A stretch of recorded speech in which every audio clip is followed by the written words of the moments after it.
What's up, CJ Kid 1231 back again with another album review. Today we are going to be reviewing Joell Ortiz, Monday. Not the day Monday, that's the actual title of the project. Now, where to start with this? Well, I'll say this. I first remember hearing about Joell Ortiz way back in the day. It was, I believe, I first heard him on a track with St. Laz and Opium, who now goes by the name of Hangman from Pottersville. I think it was on St. Laz's 720 mixtape, and it had a song called Crazy Ass Game, and I first heard Joell on that. And then I think he got to deal with Dr. Dre sometime afterwards. He was on Aftermath, and he put out an album. Sorry, just had to take out some of the camera. He put out an album on Aftermath, and I believe maybe because it didn't do so well, he maybe got dropped. He left or he got dropped. And then sooner or later he come back into the fold within the whole, Dre, Eminem family, Interscope family by signing the Shady Records with him and his brothers in the Slaughterhouse, Royce, Crooked Eye, and Joe Button.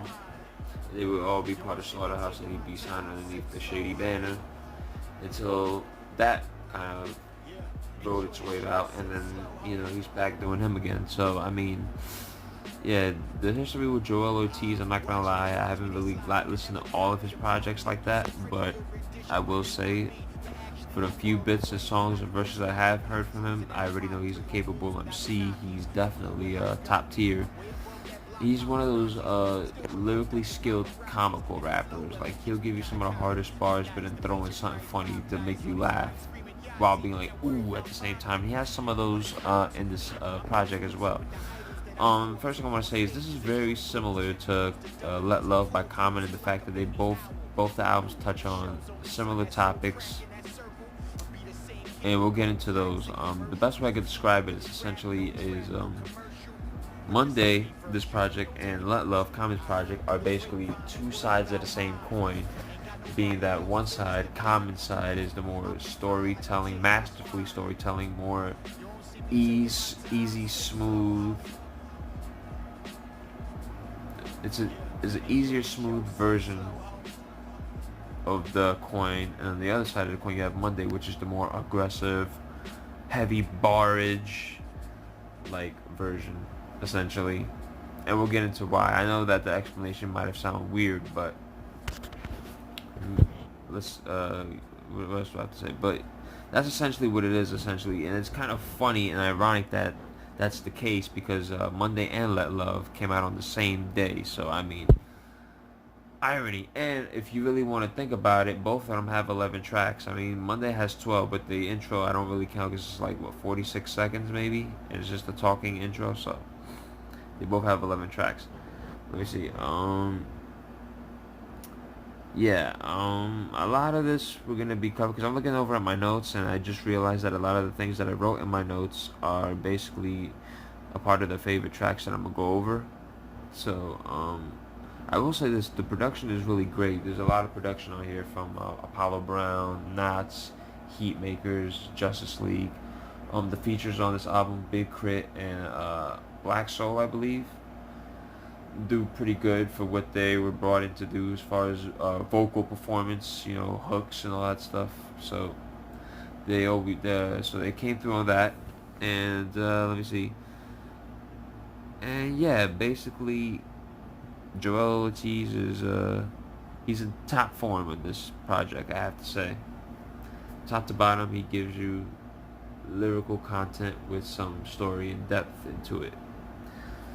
So I mean, I really can't say anything else. I mean, there's not really much to say if you're a Joell Ortiz fan, or if you're just a fan of that type of hip-hop with some content, substance, lyricism, flows, great beats. The project has it all. So with that being said, I mean, let's just get into the favorite tracks, because if not, I'd just be buying time if I just kept rambling on about all the things I already said. So with that being said, I want to talk about the tracks that aren't listed on my favorites, because so far, I'm not counting the intro, but 3 tracks that really kind of, not that I don't dislike them, I just don't vibe with them as much as the other tracks. That's Champion, Screens, even though that's a very, very important message on Screens, and Grammy. Though those three tracks, I think Grammy's the last track. Those three tracks are kind of like, it's cool, I understand it, but you know, for me, I guess speaking from my personal perspective, the way I listen to music, like the lyrics could be great, but I think I'm a beat guy, meaning that the beat has to catch me in order for me to fully absorb something. I mean, I can absorb lyrics, but I mean, depending on the lyricist, if the beat is whack, the lyrics might make me forget it, but that's depending on the lyricist. Again, like, when you listen to music, you listen to music for melodies and stuff, you know what I mean? I mean, the words are always there to give context and really paint a picture and really, like, make art out of it, but music is really the rhythm, the sounds, you know what I mean? So, the instrumental has to catch me first. Even though I'll be tempted, if the lyrics are good, depending on the lyricist, I will listen to the lyrics and try to forget the beat if the beat is that bad, but that's basically my problem with those three tracks. Not that the beats were that bad, but the things around them. Like, for example, in Champions, it sounds like the stadium almost harmonizing. I just didn't. It sounded a little like Kanye Dark Twisted Fantasy for me, even though a lot of people would say that's a good thing. But to me, it just doesn't work for Joell like that. So, I mean, that's just me. Screens, very important song, very important message. It's really talking about how a lot of the kids nowadays, instead of going outside playing and having fun and, you know, playing in groups with each other like they did back in the days, since iPods and technology has come out and it's become so advanced and it's so easy to access whatever you want through phones and iPods and stuff, that's all they're stuck to is this. This, what I'm talking to you right now, the screen, that's all they're stuck to right now, so... And he's afraid that if they're just living their life through looking at screens, that, you know, it's going to damage people in the future, especially kids. So, and then Grammy is basically, if I had to sum it up with a classic verse from Fife, he said, "Never let a statue tell me how nice I am."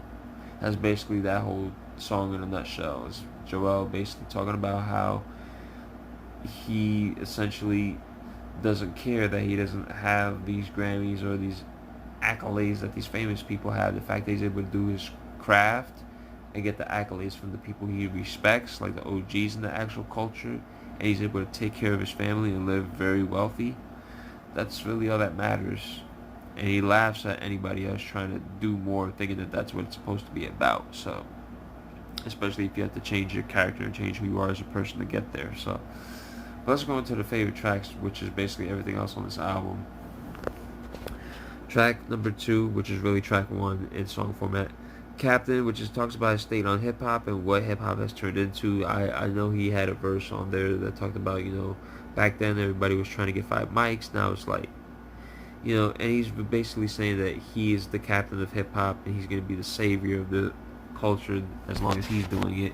That's pretty much the sum up of that song. I mean, he probably does speak on some other stuff, but really that's what the song's about.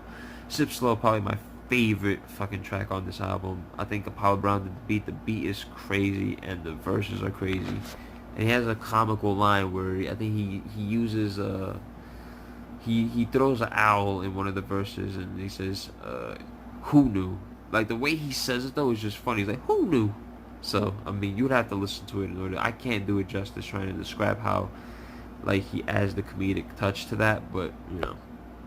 Then you have Anxiety, which is basically, you know, talks about anxiety and how he deals with it and how people deal with it. And the production, a lot of the production, this whole production on this album is amazing. So I'm not even going to get to that. Then you have Same Time, which is basically, again, this is, the production again is amazing. I like the way on this particular song, however, how they were able to sample the hook into the song. I just think it's amazing. And it talks about jail life and, you know, how he's been in and out and what he's gone through, what's around him during jail, his experience in jail. You know what I mean? So, it's a very cool track. What was it? Learn You or Lean You? I think it's Learn You. It's basically talking about the gay. Again, this is another reason why I feel like it's kind of similar to Common, because Common had a song on his album about the gay relationship between him and his daughter. Well, this one is about Joell and his 2 sons, apparently, and how he kind of at certain points kind of regrets not being there at certain times in their lives, and you know what I mean, and how he feels he needs to make up for it, and that he's making promises that he'll try to do better, especially since they're adults now. They're not kids like they used to be, or how he's used to remembering them as. You know, so basically, I'm gonna try better with my kids. Track, yeah, I think it's Jamaican food, which I think is funny because it's really I guess you could say track for the ladies, even though it's more of a relationship. It's something it's like a club for the ladies tracks because it's talking about him trying to get with chicks. The production is stellar. Again, I'm gonna keep repeating it, even though I said I probably shouldn't because the whole album's stellar. But the production on that is crazy, and it's just funny how the hook is just like he's comparing everything to Jamaican food. It's like dudes over there hating, sweating like Jamaican food. You got a fatty and that shit look like Jamaican food. Like, it's just funny. I mean, I'm not saying and quoting him exactly, but I'm just here. Like, it's more so in trying to interpret what he said. Because I just listened to it yesterday. It's the last time I listened to it. So, I mean, yeah. And this is basically him trying to mac on females, essentially. But, you know, it's Joell Ortiz, and he's doing it in the Joell Ortiz way, which is with skill and with some comedy. So, it's funny. Again, the song is called Jamaican Food, and he's comparing everything to Jamaican food. Not everything, but in the hook, it's like the females Jamaican food, dudes hating like Jamaican food. So I just think the concept is funny of that. And the last of my favorite tracks is Mama, which is talking about his coming up with his moms and what his mom had to go through with him coming up, and you know, being in street life and all that stuff, and how now that he's successful in the rapper, she doesn't have to worry anymore. She's not poor anymore. Very, very heartfelt track, and again, production is extremely extravagant. So out of 11 tracks, I'm not counting the intro, so that's one, and those other 3 tracks I didn't really like. So out of really 12 tracks, I like about 8. I like 8 of the tracks, and the other 4 are kind of like screw the intro. So if you really think about it, if it's 11, I like 8, and the other 3 are kind of like, they're awesome, but that's it. They're awesome. I'm not like, ooh, this is something. Like, you know what I mean? So, yeah, if I had to give a rating to this, I mean, first of all, to get my words out, yeah, so this project, album, mixtape, whatever you want to call it, I'm calling it a project because album and mixtapes are both projects, essentially, it's very good, top to bottom, with the exception of those 3 tracks for me personally. If you listen to it and think that it's flawless and has no skips, then I can't argue with you on that. And I'm not gonna argue with you on that. But overall, I think Joell did a good job on diversifying a lot of the topics on here, talking about jail time, and you know, still being able to flex his lyrical skills while being able to get personal and really dive into some topics like that, like, you know, with his sons, with his mom, and you know what I mean. And his personal feelings on hip hop, and you know, anxiety, you know what I mean. So there's something on here for everybody, and I think that's what makes a good project. When you can have something on an album for everybody, for any situation, but all sound cohesive, and not basically surrender yourself or try to make anything a gimmick, and you remaining you throughout the whole project, and you know, being who you are and what the people know you for, while keeping your skill level intact and being able to do all those things I said before. I think that's what makes for a good project, and that's what Joell Ortiz did here.